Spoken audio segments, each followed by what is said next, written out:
You just gave your life to Christ, right? People were patting you on your back saying, job well done, welcome. I'm proud of you, brother. I'm proud of you, sis, right? And all this other good stuff. So nothing wrong with that. However, between that process of you giving your life to Christ and you meet your maker, there is things which should transpire. Okay. One of them is transformation, which is continuous. Transformation and then mentorship. You need mentorship. And I'm gonna tell you why. It's because oftentimes not you'll have members who will join church and there's no transformation process that takes place, right? Or there's not mentorship that takes place. You gotta be mentored and there needs to be transformation. Reason being is because when you give your life to Christ, there's a process where you're going to be clean inside out, right? So it's going to start from the inside and then it's going to work its way out. But what I mean by that is because when you were living in a life of sin, when you were a slave to sin, you are dirty. Okay, your spirit is dirty. You was out there wallowing in the mud. You was out there wallowing with demons. You see, so you got to be cleaned up, and all these chains and all this bondage and all this baggage and all this filth that you were carrying, right, has to be removed. Now, that's the thing. You can't do that by your own strength. You need God. Okay, you need Jesus working in you.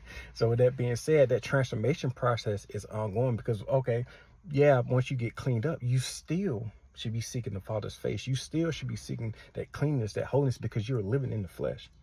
Okay, the flesh ain't going with you to heaven. Your spirit is, but the flesh ain't, right? And the flesh is dirty, and the flesh will do what it do. So you gotta constantly be seeking that transformation process. Mentorship, this is real important, right?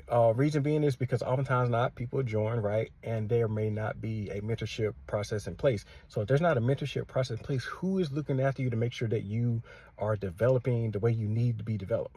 Okay, I ain't throwing stones or pointing fingers at anybody. I'm just saying this mentorship has to be in place because you need encouragement. You need someone who has that wisdom, right? Someone who's willing to take that time and put into you and put into your development. And I'm not saying that they got to do it themselves, but it doesn't hurt to have someone who is solid, who you can take, who you can lean on, who you can talk to.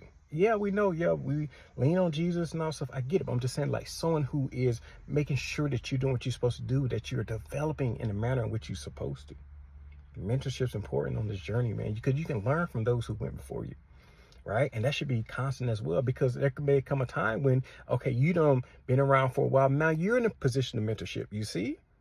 That's what I'm saying. It's always continuous. Either you learning or you giving. And these things, man, they got to keep going on. And we got to see more emphasis. There got to be more emphasis put on this, especially to the new believer, the new convert, right? Because the enemy's mad that you're no longer in his camp. So he's going to try to drag you back in. Now, this the thing is, the further away that you've been away from the things, the more distant it is. But when you just came out, man, you're within reach. So this is more critical than ever to get that transformation process going and also that mentorship. That being said, man, God bless.